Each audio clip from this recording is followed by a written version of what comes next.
정치가 바로 서야 나라가 바로 선다. 정치권 소식 발빠르게 전달해드립니다. 정치 파발마.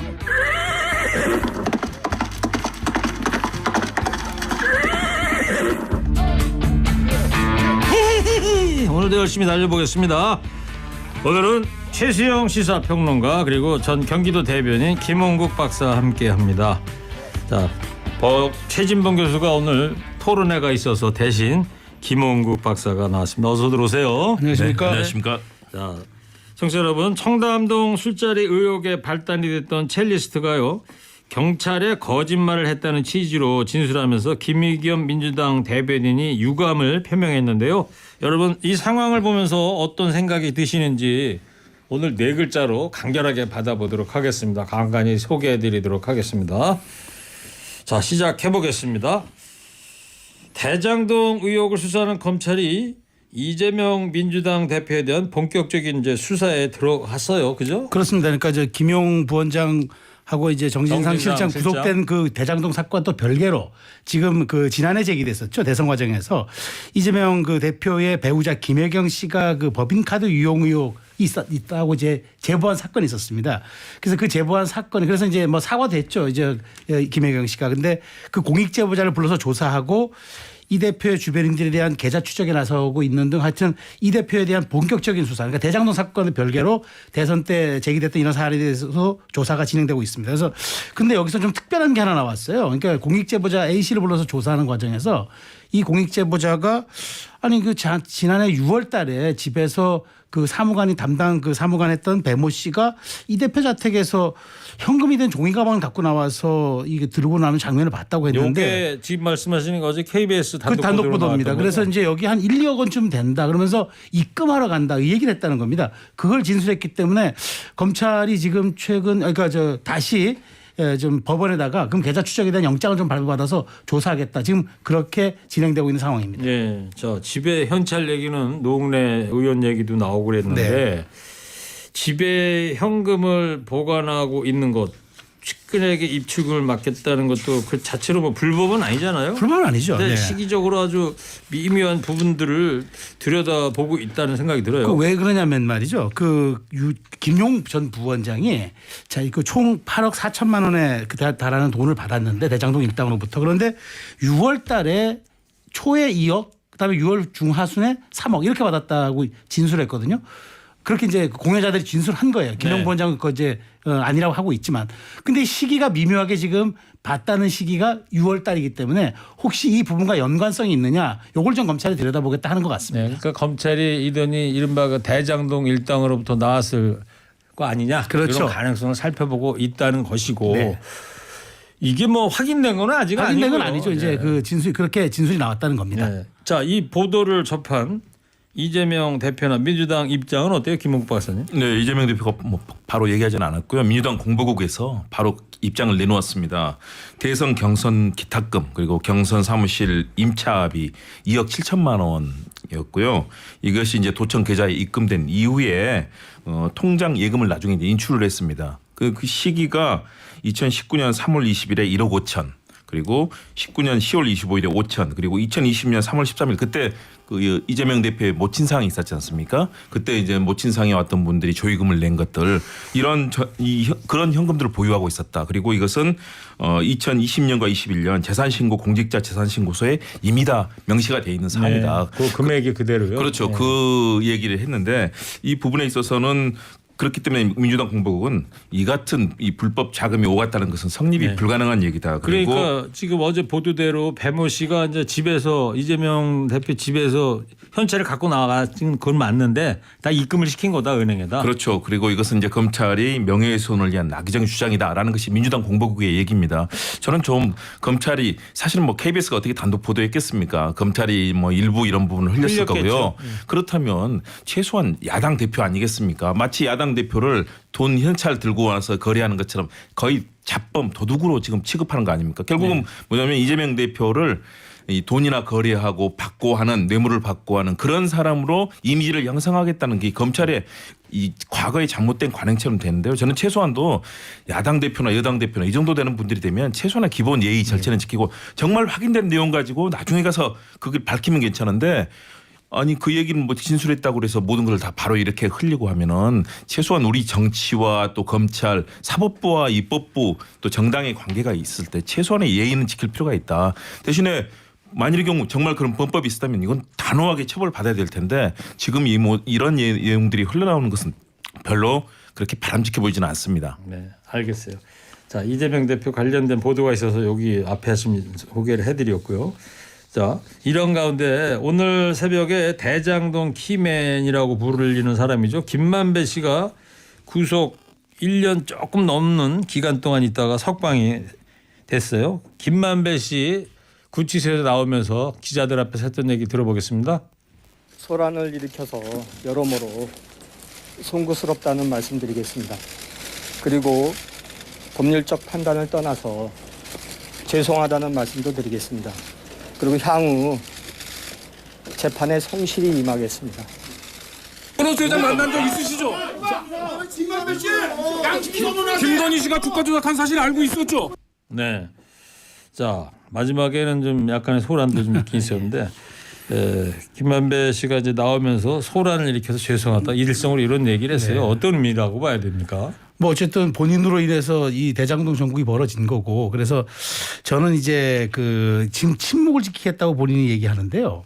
저는 이제 이 지점에 대해서 좀 약간 좀 속내가 좀 있다고 봐요. 왜냐하면 이번이 이제 천화동인 1호가 이번 그 대장동 이른바 사건 대장동 그 특혜 의혹에 따라서 먹었던 그 이익금 중 4,040억 원 중 단일 법인으로는 최고 많은 1,208억 원을 가져갔거든요. 근데 이게 천화동인 1호는 화천대유가 100% 지분을 소유한 건데 여기 지분의 최대 주주가 김만배 씨입니다. 네. 그러니까 이제 김만배 씨가 이 돈이 자기 자기 게 아니라고 얘기하면 이 돈을 다 포기해야 돼요.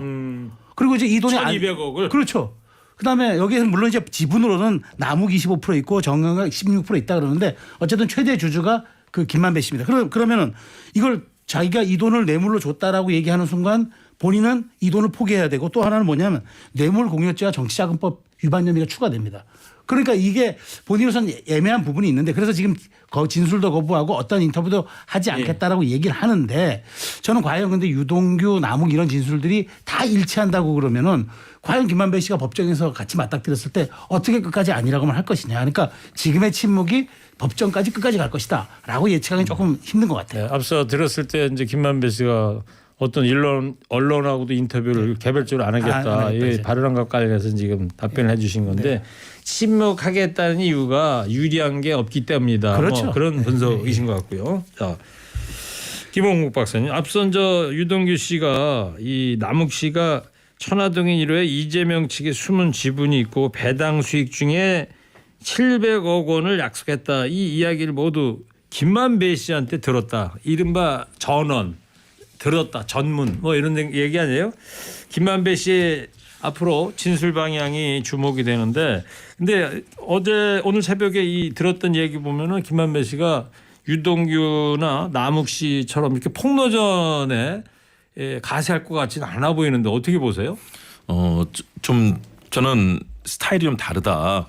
남욱 씨나 뭐 정영학 씨라든가 또는 유동규 씨 이런 분들하고는 지금 본인이 생각하는 그리고 이분이 원래 이제 법조 기자를 오래 했었고요. 또 그렇죠. 언론사에 오래 있었고 그런 경제 감각도 법 감각도 있는데 특히 이제 언론사 기자 특성이 좀 팩트 중심 사실이 아니면 말하기가 좀 어려운 그런 부분이 있지 않겠습니까? 그렇기 때문에 본인은 이런 여러 가지 얘기를 마구 내놓고 있는 남욱 씨와는 좀 다른 것 같아요. 네. 그래서 저는 좀 더 신중하게 그런 얘기를 할 거고 언론과는 하지 않겠지만 재판 과정에서는 얘기할 수밖에 없을 겁니다. 하여튼 김만배 씨도 그랬잖아요. 언론과 개별 인터뷰는 안 하고 재판정에서 그렇죠. 뭐 그러니까요. 밝히겠다. 그런데 지금까지 나왔던 남욱 씨라든가 이런 분들의 얘기는 다 그런 거잖아요. 아까 전원이라고 말씀하셨는데 그 얘기를 들었다. 그리고 추측했다. 생각했다. 다 그런 얘기잖아요. 그런 것들이 또 헤드 카피가 돼가지고 기사화가 되는 거고. 그러니까 근데 앞부분 추측했다는 다 빠지고 앞부분에 가서 마치 그런 것처럼 지금 되고 있는 거잖아요.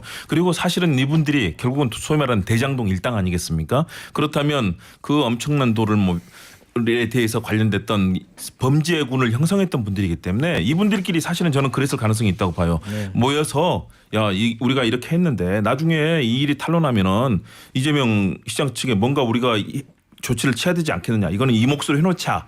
라고 자기들끼리 한 얘기인데 마치 이것이 이재명 당시 시장과 합의가 된 것처럼 네. 지금 나오는 거는 거의 그렇잖아요. 이재명 시장 측에 전달했다 그런 것처럼 얘기하는데 저는 그래서 이렇게 마치 풍문처럼 또는 억측인 것처럼 이런 부분 굉장히 조심해야 된다. 네. 그 김용 부원장이 그런 얘기 하지 않았습니까? 검찰 조사받는데 가서 당시에 다른 얘기 팩트 관련된 거 뭐 조사는 전혀 하지 않고 딱 하나 가족들 생각해라. 가족들 걱정해라. 이런 얘기 했다고 하지 않습니까?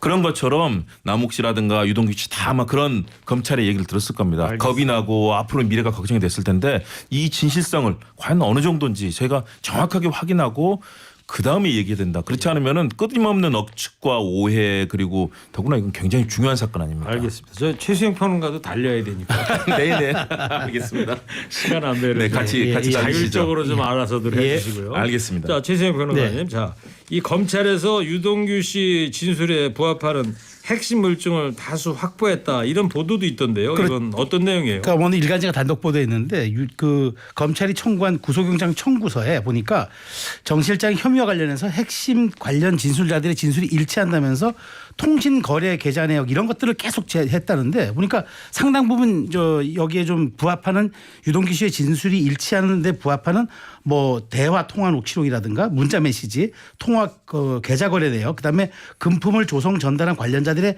차량 입출입 내역 금품 수수 장소 전달 방법 등에 대한 검증 내역 휴대전화와 PC 등에 대한 포렌식 증거 뭐 이런 것들에 대한 각종 것들을 아주 일목요연하게 제시했다고 지금 보도되고 있습니다. 그런데 며칠 전에는 또 그런 보도도 있었잖아요. 정진상 실장한테 아파트에 돈을 갖다 주기 네. 위해서 CCTV가 없는 뭐 계좌를 이용했는데 민주당에서 찾아보니까 CCTV가 현관부터 있었다. 그런 얘기도 있었잖아요. 그렇죠. 그렇기 때문에 저는 이 검찰이 내놓고 있는 증거들이 과연 얼마나 당시 상황 그리고 정황에 부합한가. 지금은 사실은 그 밑그림을 바치는 근거의 자료들인데 네. 그 신뢰성도 다 확인해야 되고요. 그런데 그것들이 확인되지 않은 가운데 마치 이 신뢰도가 있는 증거가 확보된 것처럼 얘기하는 것들도 알겠어요. 나중에 가서 뒤집어진 사례들이 얼마나 많았습니까? 네, 자 이재명 소위 이재명 리스크라고 해서 이제 점점 검찰의 칼끝이 이재명 대표를 향해서 가다 보니까 최근 며칠 사이부터 이 민주당의 이 단일 대우의 균열이 나는 것 아니냐 이런 분석들이 나오고 있어요. 당연히 나오죠. 지금 이제 만일 이제 정진상 실장에 대한 구속적 부심이 다시 기각되고 구속영장이 연장되고 12월 10일까지 조사가 계속 구속 상태에서 이루어지고 그다음에 조사가 마친 다음에 이재명 대표에 대한 소환 조사가 또 이루어지고 그다음에 체포영장이 국회로 날아간다면 그때부터 민주당은 뭐 내용에 휩싸이는 거야 불보듯 뻔한 일이죠. 그러다 보니까 지금부터 우리가 이재명 대표 이후 즉 플랜 B를 좀 얘기해야 되는 것 아니냐. 그러다 보니까 뭐 이낙연 대표서부터 뭐 정세균 총리, 김부겸 전 총리 아주 상당한 선택지에 대한 지금 얘기들이 당내에서 나오면서 이른바 균열이 시작된 것 아니냐. 이런 징후들이 지금부터 나타나고 있는 것 아니냐. 네. 이게 현실적이지 않느냐. 뭐 이런 얘기들이 나오고 그래서 있습니다. 뭐 사례로 들은 이야기들이 이낙연 전 대표 미국에 체류 중인데 뭐 서른 의원이 뭐 만나러 갈 것이다. 이런 기사들이 그래서 자꾸 나요. 그럼 조기 귀국할 것이다. 이런 내용도 있고요. 자, 어떻게 보세요? 서른 의원은 조기 귀국하지 않고 당초대로 내년 약 3월 정도로 지금 얘기를 하고 있죠. 귀국이 아니라 저 미국 방문하는 거? 아니 귀국하는 게 귀국을 귀국하는 거. 3월 정도로 예측한다라고 이제 오늘 또 그런 얘기를 했거든요. 이낙연 전 대표의 예, 얘기고요. 예. 지금에 당연히 그렇겠죠. 예, 그렇게 얘기를 하는데 뭐 충분히 그런 여러 가지 생각을 아마 이낙연 전 총리도 생각을 하고 있을 거고요. 그런데 이제 28일 연대와 공생이라고 해서 이낙연 대표를 지지하는 그런 싱크탱크의 이 모임이 다시 이제 모이게 되고 여러 가지 그런 징후들은 분명히 있습니다. 그리고 당이 이렇게 내용에 휩싸이고 또 외부의 충격에 휩싸이될 경우에는 여러 가지 목소리들은 날 텐데 여기서 과연 이재명 대표의 리더십이 이제 저는 시험대에 올랐다고 봅니다. 네. 과연 이 상황에서 얼마만큼 진실에 부합하는 행동을 통해서 국민들에게 설득력이 얻느냐 그리고 당내 의원들에게 그런 지지를 받을 수 있는 분위기를 만드느냐 예. 시험대에 올랐습니다. 알겠습니다. 자, 오늘은 청취자 여러분에게 청담동 술자리 논란에 대해서 의견 받고 있는데요. 그 논란의 발단이 됐던 첼리스트가 내가 거짓말을 한 것이다라고 경찰에 진술하면서 공식적으로 의혹 제기를 한 김의겸 의원도 결국 유감을 표명했는데요. 여러분 이 상황을 지켜보시면 어떤 생각이 드시는지 네 글자로 받고 있습니다. 회유했남? 네. 회유했나요를 저 네 글자로 줄여가지고 회유했남? 네. 조작 정권. 네. 첼리스트의 진술을 믿을 수 없다. 회유를 당해갔다. 이런 입장이신 것 같고요. 두 분 소개해드린 거는 반면에요. 이런 네 글자도 보내주셨네요. 구라스트, 거짓 정보, 내로남불, 그만 좀 해라. 면책 조치. 예. 자, 면책 특권이죠. 국회의원 직무상 발언에 대해서 국회 밖에서 책임지지 않는 권리. 네, 이런 의견을 보내주셨습니다. 자, 오늘부터 45일간 12구 참사 국정조사가 시작이 됐어요. 그래서 순탄하게 갈 줄 알았는데 돌연 오늘 오전에 조사 범위를 놓고 충돌하고 있어요, 국회가. 네, 그렇죠. 대통령실 또 행안부라든가 경찰청, 뭐 소방서, 용산구청 다 포함시키는데 대검찰청 포함 문제를 놓고 논란이 됐습니다. 당초에는 사실상 이제 이 여당과 야당이 합의를 했는데 여당에서 대검찰청은 빼야 된다라는 그런 얘기고요. 야당에서는 당시에 마약 수사와 관련해서 당시에 뭐 대통령 얘기 있었고 또 현장에서도 130여 명의 경찰 중에서 50명 이상이 이 마약 담당 그 당시 경찰들 아니었습니까? 그리고 거의 사건이 터지는 그 상황에서 이제 그 수사가 중단되는 논란이 있었기 때문에 포함돼야 된다는 야당의 입장, 그러나 여당에서는 대검찰청은 빼야 된다라는 그런 얘기에 충돌이 되면서 일단은 시작을 하지 못하고 지금 파행 상황으로 이어지고 있습니다. 최수영 평론가님이 여당 쪽 입장은 아무래도 김홍 박사보다 잘 아실 것 같은데 왜 그런 거예요? 어제는 다 포함시키기로 해놓고 갑자기 대검을 빼야 된다? 그래서 어저께는 이제 경호처 대통령실 경호처 빼고 그다음에 법무부 빼고 해서 이제 합의하자. 그래서 청와대 대통령실은 국정상황실만 포함시키자 그렇게 됐는데 대검은 아무 얘기 없었거든요. 그런데 갑자기 오늘 오전 이제 그 실무회의에서 특교 첫 회의에서 이게 대검이 이렇게 된 거예요. 그러니까 국민의힘 입장이 이런 거예요. 아니 민주당이 원래 검수완박법을 통과시켜 놔가지고 대검이 아무것도 할 수도 없는 상황이었는데 뭘 가지고 대검을 가지고 여기를 자꾸 그 하나 수사지권도 없는 대검을 가지고 왜 자꾸 하라느냐, 일종의 뭐 좀 한동훈 장관에서 그 공격하자는 측면 아니냐, 뭐 이런 얘기를 했던 것 같아요. 그러니까 그 한동훈 장관 얘기는 안 나왔지만 대검에 대한 그 대검을 조사기관으로는 부당성을 얘기하면서 2시에 원래 방망이 땅땅땅 쳐가지고 이제 이거 조사 이제 국조특위 발족시키는 걸로 하기로 했는데 이게 지금 2시간 연장돼서 오후 일단 4시로 넘어갔다는 거예요. 아, 4시에 다시 이제 2시간 협상 시간 아예 안 여는 건 아니고요. 그러니까 4시로 일단 넘겨놨어요. 그것도 일단 4시엔 봐야 되겠죠. 그렇죠. 4시 일단 상황 봐야죠. 그래서 2시간 동안 이제 조율하고 협상을 해야 되는데 제가 보기에는 어쨌든 이 국정조사 합의라는 건 예산안과 연계시켜서 국민의힘이 내부적으로 갈등 속에서 그렇지만 합의해 준 거기 때문에 이 문제 가지고 계속 뭐 끝까지 파행을 갈 것이다. 전 그렇게 보진 않습니다. 근데 대검을 놓고 빼고 하는 이유는 뭐예요? 지금 아까 마약 관련 이야기라고 그랬는데. 그렇죠. 이제 민주당 쪽의 입장은 그거고요. 국민의힘에서는 방금 말씀하신 것처럼 직접적으로 당시 관여할 수 있는 기관이 아니었다라는 건데요. 결국은 저희가 정치적으로 이렇게 추정해 보는 거는 결국은 그 당시 대통령의 마약 관련 언급이 있었고 또 법무부라든가 당시에 많은 여러 가지 검찰에서도 이 사안에 대해서 관심을 갖지 않았습니까? 그렇지만 그런 부분에 있어서 과연 확인을 해야 되느냐. 아무래도 역시 여권 내부에서 좀 그런 목소리가 많았다고 봅니다. 참사가 일어난 배경 중에 사복 입은 마약 경찰이 대거 투입됐던 그런 경위를 따지기 위해서 대검을 야당에서는 넣자는 거고 여당에서는 사건의 본질과 직접 관련이 없고 국조의 어떤 의미에 맞지 않는다. 뭐 이런 얘기를 하는 겁니다. 네. 하여튼 이런 상황이 되다 보니까 야당 의원들이 하루도 안 지나갔고 대표도 아닌 평의원들이 압박해가서 여야 합의 사항을 번복하려 한다는 게 가능한 일이냐 이런 비판을 지금 가하고 있지 않습니까?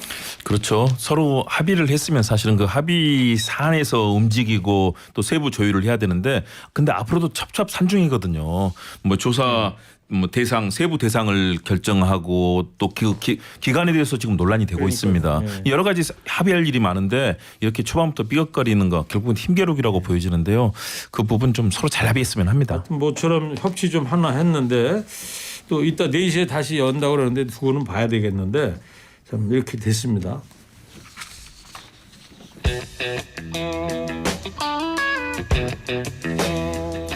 자, 청담동 술자리 의혹에 발단이 된 첼리스트가 경찰 조사에서 제가 했던 거는 다 거짓말이었다 이렇게 얘기를 했어요? 다 거짓말이었고 자기가 어떤 남자 친구와의 개인적 어떤 사정 때문에 거짓말할 수밖에 없었다 뭐 이런 취지의 진술을 했던 것 같아요. 했다고 이제 보도됩니다. 자, 그러면 이제 김은경 의원은 뭐가 됩니까? 이게 사실 이게 누구나 듣더라도 보더라도 조금 약간 좀 소설 같은 이야기였는데 이걸 가지고 국정감사장에서 얘기한 데다가 더구나 민주당이 굉장히 엄호했단 말이죠. 뭐 제2의 국정농단 사건이다. 이걸 뭐 특위를 꾸려야 하고 TF를 꾸려야 한다. 특검해야 된다. 얘기 많았는데 정말 용두삼이었습니다. 그래서 태산 명동 서일필인데 저는 민주당이 참 당혹스러울 것 같습니다. 그런데 이 당시 전화 녹음된 부분들이 이제 인터넷을 통해서도 공개된 것도 많이 있잖아요. 자, 어떻게 보세요, 김홍국 박사님은? 이 민주당 이 부분에 있어서는 저는 정말 사과하고 또 여기에 대해서 정치적 책임도 져야 되는 거거든요. 왜냐하면 국정감사장에서 그런 발언을 했다는 건 아무리 뭐 면책 특권이 있고 하더라도 공당이고 대한민국을 대표하는 일야당 아니겠습니까? 그렇다면 책임 있는 주장을 내놓아야 되고 책임 있는 그런 여러 가지 이 국무위원에 대한 추궁을 해야 되는데 전혀 그게 이루어지지 않은 것이죠. 당시에도 저도 좀 더 책임 있고 근거와 팩트가 명확해야 된다라는 그런 얘기를 한 적이 있는데요. 김우겸 의원이 너무 성급하게 그런 언론 매체와 또 그 주장을 믿고 제기한 부분 저는 그 부분에 있어서는 김우겸 대변인이 그런 얘기를 했습니다. 사실이라면 제 기자로서 심심한 유감을 표한다. 저는 거기서 머물러서는 안 된다고 봅니다. 이건 정말로 제대로 사과해야 되고요. 요즘 들어서 대한민국이 너무 사과가 인색해요. 할 거 제대로 해야 되고 그다음에 당 대변인직 이거 사퇴하고 정말로 이런 때 어쨌든 대통령과 또 뭐 한동훈 법무장관 명예에 대해서도 사실은 훼손된 부분이 있잖아요. 거기에 대해서 정중하게 정말 사과하고 이 사안에 대해서 정리를 해야 되지 않을까 그런 생각을 합니다. 네.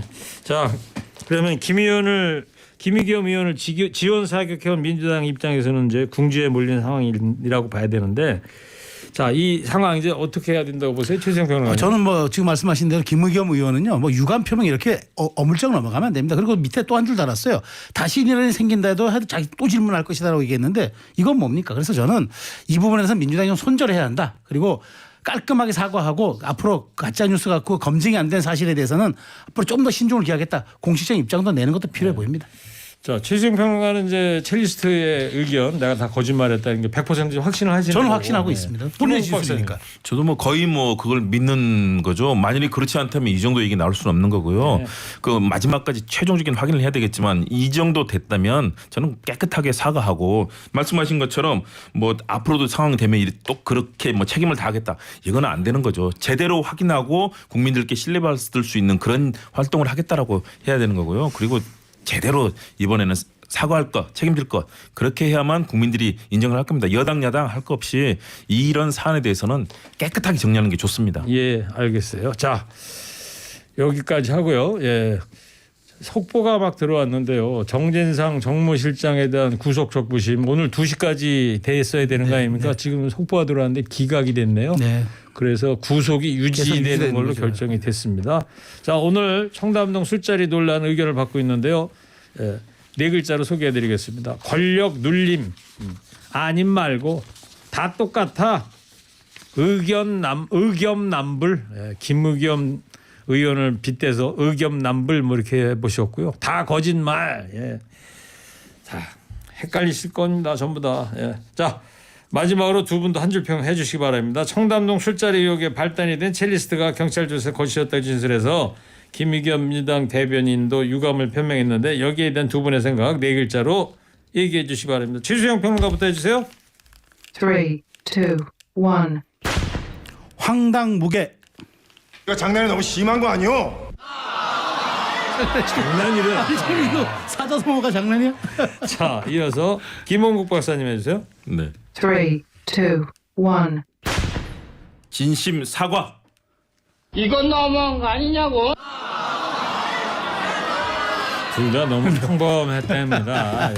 자, 잠시 후 3시부터는요. 김홍국 씨가 아니고 김흥국 씨가 남습니다.